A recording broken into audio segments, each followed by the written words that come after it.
¿Por qué seguimos recurriendo a las mismas fugas, aún sabiendo que nos destruyen? ¿Qué es exactamente lo que intentamos silenciar dentro de nosotros? ¿Y si la adicción no fuera el problema, sino un grito de auxilio del alma? Ningún árbol, dice Jung, puede crecer hasta el cielo sin que sus raíces lleguen al infierno. Y es en ese infierno simbólico donde muchos de nosotros transitamos sin darnos cuenta, no como pecadores, sino como buscadores. Buscadores de un alivio, de un sentido, de un regreso a casa que tal vez nunca conocimos. Todos nosotros en algún momento lidiamos con adicciones, tal vez no con sustancias, pero sí con el control, la aprobación, la distracción, la productividad. Vivimos en una sociedad que, en silencio, se vuelve adicta a evitar el dolor. Pero ¿cómo sanar un dolor que ni siquiera sabemos nombrar? En este video vamos a explorar una de las visiones más profundas y transformadoras sobre la adicción, no como un comportamiento que debe corregirse, sino como un síntoma existencial, como un símbolo. A partir de la psicología de Carl Jung, nos sumergiremos en el alma del adicto, no para juzgarlo, sino para escucharlo. Porque detrás de cada adicción hay una historia que nunca fue contada, y tal vez también sea la tuya. Vamos juntos a descubrir qué hay detrás del impulso repetido, de la recaída silenciosa, del dolor que insiste en regresar. Porque la adicción, cuando se escucha con el corazón abierto, puede revelar no una debilidad, sino el inicio de un despertar. ¿Estás listo? Entonces respira profundo y sumérgete conmigo. La adicción rara vez empieza con una sustancia, empieza con un vacío. Desde fuera parece una elección. Alguien bebe demasiado, fuma, se entrega al juego o se pierde durante horas en las redes sociales, pero por dentro es diferente. Hay una ausencia que duele, una especie de silencio existencial que grita, y como decía Carl Jung, aquello que no llega a la conciencia regresa como destino. Jung no veía al adicto como alguien débil o moralmente defectuoso. Para él, la adicción es un intento fallido, pero profundamente humano, de alcanzar algo sagrado. Por eso decía, ninguna adicción se cura sin una experiencia espiritual. La sustancia es solo la punta del iceberg. Lo que está sumergido es un hambre de conexión, de sentido, de totalidad. Imagina a una niña o niño que nunca aprendió a nombrar su tristeza, que creció sin seguridad, sin un espejo afectivo, sin contención emocional. Esa niña se convierte en adulta y con ella carga un vacío. Ese vacío no tiene forma, pero tiene hambre. Hambre de cariño, de pertenencia, de trascendencia. Y cuando no encuentra eso dentro de sí, lo busca afuera, en la botella, en el cigarro, en el sexo, en el trabajo, en los likes. No es placer lo que busca el adicto, es alivio. Un alivio que dure, que lo sostenga, que lo salve. Pero lo que encuentra es una tregua ilusoria que se desvanece en cuanto pasa el efecto. Jung lo veía con claridad. La adicción es la expresión distorsionada de una búsqueda por algo más grande. Y lo trágico es que, muchas veces, esa búsqueda se convierte en una prisión. Cuanto más se intenta llenar el vacío con lo externo, más lejos se queda de la verdadera fuente del sufrimiento.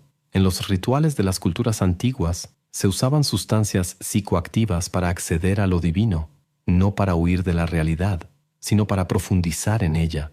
Hoy usamos esas mismas sustancias para escapar del aburrimiento, del dolor, de la ansiedad, de la falta de sentido.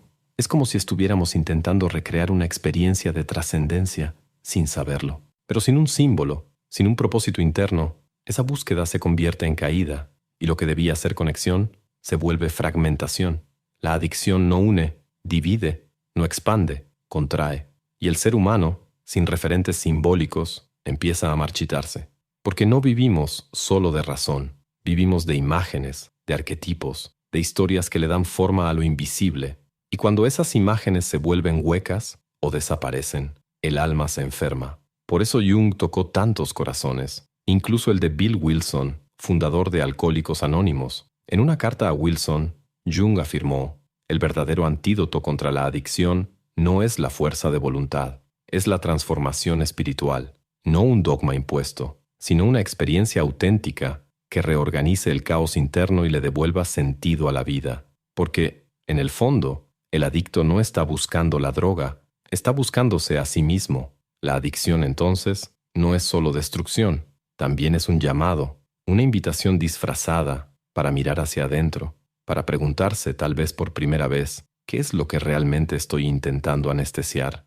Existe una parte de nosotros que vive en las sombras, no aparece en nuestras sonrisas sociales ni en las fotos de perfil. Se esconde, se camufla y a veces grita. Carl Jung llamó a esta parte la sombra. Todo aquello que rechazamos de nosotros mismos, nuestra rabia, tristeza, miedo, impulsos, deseos mal comprendidos, va a parar allí, no porque sean malos, sino porque aprendimos que eran inaceptables. Entonces, los reprimimos, los escondemos, pero lo que no se integra, un día regresa, y regresa en forma de adicción. La persona adicta, muchas veces, no entiende por qué sigue saboteándose. Incluso promete dejarlo, tira la botella, borra la app, cambia de entorno, pero algo más fuerte lo jala de vuelta. Es como si una parte de sí mismo tomara el control. Esa parte es la sombra, y la sombra tiene un lenguaje simbólico, no racional. No dice, estoy sufriendo. Dice, voy a hacer que repitas este ciclo hasta que me escuches. Ahí es donde la adicción aparece como síntoma. Es la voz de lo que fue enterrado. No es el villano, es el mensajero. Imagina a un joven que nunca pudo llorar, que escuchó que los hombres no sienten, que la debilidad es un fracaso. Él reprime. Se convierte en un adulto fuerte por fuera, pero frágil por dentro. Y un día, ese adulto se ve adicto al alcohol, o a la pornografía, o a la adrenalina. La adicción aparece como una válvula de escape, pero detrás de ella está el dolor nunca reconocido, la lágrima nunca derramada. Jung decía que no nos iluminamos imaginando figuras de luz, sino haciendo consciente la oscuridad. Es decir, no se trata de eliminar la sombra, sino de iluminarla, integrarla. El problema es que nuestra cultura está enferma en este aspecto. Vivimos presionados para aparentar que estamos bien, para funcionar, para rendir. No hay espacio para el fracaso, la angustia o la duda. Así que nos ponemos máscaras y detrás de ellas alimentamos monstruos. Pero la adicción no se alimenta de la sustancia, se alimenta del silencio. Y cuando finalmente escuchamos lo que hay detrás de ella, sin juzgar, algo cambia. La sombra pierde fuerza. La adicción deja de ser un destino y se convierte en un espejo. Por eso muchos adictos, incluso después de dejar la sustancia, siguen sintiéndose vacíos, porque el problema nunca fue solo el consumo, fue lo que el consumo ocultaba. La verdadera batalla no es contra el alcohol, ni contra la droga, ni contra la adicción, es contra el autoabandono, contra el intento de huir de nuestra propia historia. Y es en ese punto donde la sombra deja de ser un enemigo y se revela como una aliada poderosa, porque no quiere destruir, quiere ser escuchada, quiere ser vista sin miedo, quiere ser aceptada como parte del todo. Integrar la sombra es un acto de valentía, es mirar hacia adentro y decir, yo acepto mi dolor, abrazo mi rabia, reconozco mi vulnerabilidad, y al hacer eso, la adicción pierde sentido, porque solo existe en el intento de escapar. Y cuando dejamos de correr, encontramos algo que siempre estuvo ahí, nuestra propia integridad. Vivimos rodeados de todo, y al mismo tiempo, vacíos de casi todo. Comemos sin hambre, compramos sin necesitar, publicamos sin tener nada que decir, y aún así, sentimos un vacío difícil de nombrar, una especie de nostalgia sin origen claro. Carl Jung reconoció ese vacío como algo más profundo que una simple carencia emocional. Lo llamó hambre espiritual. Para Jung, el ser humano no vive solo de lógica y razón, vive de símbolos. Necesita mitos, significados, experiencias que lo conecten con lo invisible, con el misterio de la existencia.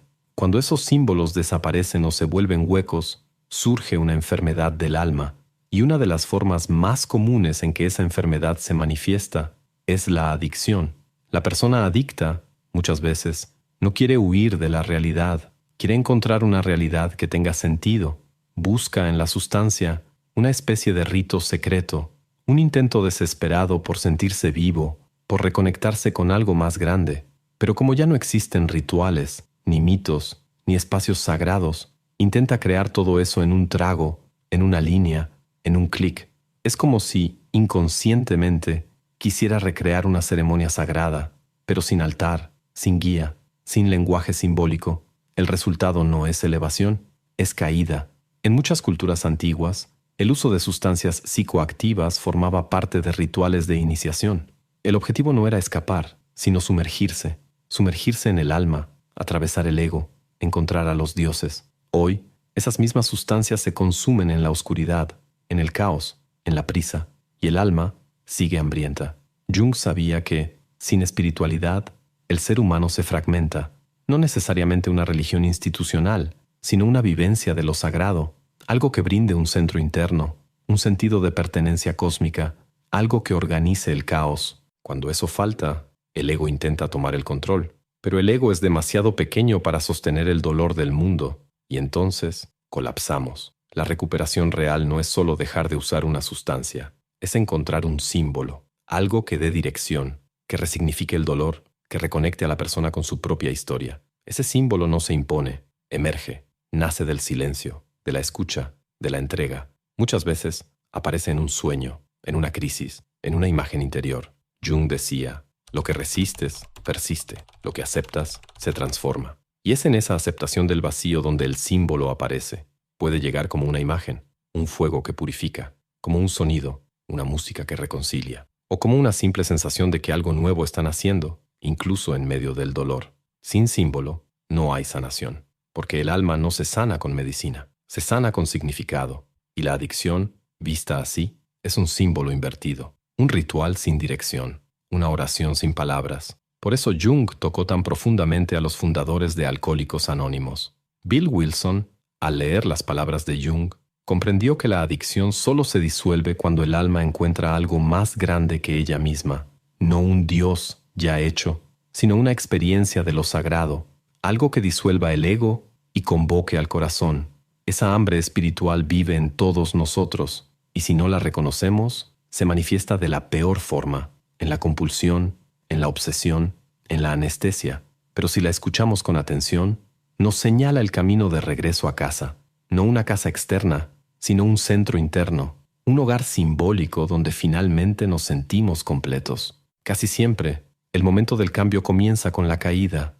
No es la victoria lo que transforma, es la quiebra. Es cuando todo se desmorona que, paradójicamente, empieza a surgir la posibilidad de una nueva vida. Carl Jung entendía esto con una claridad brutal. Solo cuando el dolor se vuelve insoportable, el alma finalmente se permite buscar un alivio verdadero, uno que no adormece, sino que despierta. La adicción, vista desde Jung, es una travesía espiritual mal orientada. Es como si alguien intentara encontrar a Dios a través de atajos químicos y en el proceso se perdiera a sí mismo. Pero ese extravío, esa caída, puede ser justamente el inicio del viaje del héroe. Jung decía que el oro está en la sombra, es decir, aquello que nos destruye también lleva en sí la semilla de lo que puede sanarnos. El sufrimiento no es el final, es el portal. Cuando una persona adicta toca fondo, sucede algo único. Las ilusiones se desvanecen, el ego se rompe, la resistencia se derrumba. Allí, sin máscaras, sin justificaciones, sin excusas, surge un espacio real, un vacío fértil, y es en ese espacio donde comienza la transformación. Pero eso no ocurre automáticamente. Tocar fondo solo abre la puerta. Entrar es una elección, y esa elección exige valentía, porque nos pide algo radical, la muerte simbólica. La persona adicta necesita morir a la imagen que construyó de sí misma, aquella imagen de control, de invulnerabilidad, de autoengaño. Necesita despedirse de quien fingía ser para poder encontrar a quien realmente es. Y eso no sucede por imposición, no es por la fuerza, ni por la culpa, es por el símbolo. El símbolo es el nuevo centro, la nueva brújula. Puede surgir como un sueño intenso, una frase que conmueve, un recuerdo de la infancia, una sensación de pertenencia. Es íntimo, silencioso, pero profundamente transformador. Reorganiza el alma. Es como si, de repente, todo lo que antes parecía caos comenzara a formar un diseño comprensible. La adicción deja de verse como un fallo y empieza a entenderse como un lenguaje. El sufrimiento adquiere sentido, el dolor se convierte en maestra y la persona adicta se transforma en buscadora. Este camino no es lineal, tiene recaídas, retrocesos, días de silencio y noches de desesperación, pero ahora hay dirección, hay una llama que guía, y esa llama no se alimenta de perfección, sino de presencia. Jung creía que la verdadera libertad no era hacer lo que uno quiere, sino volverse completo, y ser completo es acoger la luz y la sombra, el dolor y la belleza, el fracaso y el renacimiento. Es dejar de huir de uno mismo, es dejar de pelear contra la vida y comenzar a habitarla. En ese punto, la persona adicta deja de ser solo un paciente, se convierte en protagonista, alguien que ya no quiere desaparecer, sino estar por completo. Alguien que ya no busca anestesia, sino conciencia. Y con esa conciencia llega una libertad inédita, la libertad de no definirse más por la adicción, sino por la capacidad de trascenderla. La jornada de la adicción, entonces, se transforma en algo más grande, una jornada de regreso a lo esencial, un proceso alquímico donde el dolor se vuelve sabiduría y el abismo se vuelve libertad, porque al final, aquello que nos destruye puede ser exactamente lo que nos revela, y solo quien ha estado en la oscuridad aprende a valorar la luz no como promesa, sino como conquista. Todo lo que duele también revela. La adicción, bajo la lente de Carl Jung, deja de ser simplemente un comportamiento que necesita corrección. Se transforma en un símbolo poderoso, un mapa trazado con dolor que señala el lugar más olvidado del alma, el centro. A lo largo de este video vimos que la adicción no nace de la debilidad, sino del hambre. Un hambre que no es física, sino simbólica, que no se sacia con sustancias, sino con significados, y eso lo cambia todo, porque nos saca del papel de jueces y nos invita a escuchar. Nos hace ver que el otro, incluso cuando está perdido, en realidad está tratando de encontrarse. Jung nos mostró que la sanación no sucede al negar el dolor, sino al aceptarlo conscientemente, que integrar la sombra es liberar la luz, que el fondo del abismo, aunque brutal, puede ser el inicio de lo sagrado, y si llegaste hasta aquí, tal vez algo dentro de ti también esté buscando ese reencuentro. Ahora quiero ofrecerte algo que no es para cualquiera, pero sí es para ti, que llegaste hasta el final buscando respuestas más profundas sobre quién eres y hacia dónde va tu vida. Cree algo que va más allá de un libro. Construí un mapa para el alma, un manual que une ciencia, filosofía y pensamiento crítico para ayudarte a romper patrones mentales, cuestionar tu identidad y reconstruirte desde la raíz. Esto no es un ebook de frases bonitas. Es una guía para quien ya no soporta vivir en piloto automático. Si sientes que algo dentro de ti pide cambio, evolución, claridad, entonces este es tu momento. Haz clic en el comentario fijado y accede ahora al manual de la autotransformación. No lo leas por curiosidad. Léelo porque tu vida depende de ello. Y si decides iniciar este camino, no serás la misma persona al llegar al final. Recuerdo una noche, hace algunos años, en la que desperté a las 3 de la madrugada con una ansiedad inexplicable. No era física, ni mental, era existencial. Abrí un libro de Jung que llevaba meses en mi estante y leí una frase que me atravesó como un trueno silencioso. Aquello que más necesitas estará en el lugar donde menos quieres mirar. En ese instante entendí que había partes de mí que evitaba, heridas que maquillaba con productividad, con distracción, con buenas razones. Ahí comenzó mi propio descenso al abismo, y ahí también comenzó mi libertad. Por eso te agradezco, por haberte quedado hasta el final, por haber escuchado no solo con los oídos, sino con el corazón. Este video no fue solo contenido, fue una invitación, y tú la aceptaste. Gracias por eso. Si este tema resonó contigo, si tocó algún punto de tu historia, compártelo en los comentarios, aunque sea con una sola frase. A veces una frase lo cambia todo. Y claro, si aún no te has suscrito, mira, te voy a contar un secreto. Carl Jung no se suscribió a este canal. Y mira cómo terminó. No te arriesgues. Da clic ahí, dale like, comenta y compártelo con ese amigo que piensa que la adicción es solo falta de fuerza de voluntad. Vamos a difundir esta reflexión. Y para quien se quedó hasta aquí, hay 2 videos apareciendo en la pantalla ahora mismo. Uno de ellos puede cambiar por completo la forma en que entiendes el sufrimiento. El otro es casi un espejo. Pero no te voy a decir cuál es cuál. Vas a tener que arriesgarte. Hasta la próxima. Y recuerda, eso que más te asusta puede ser exactamente lo que te libera.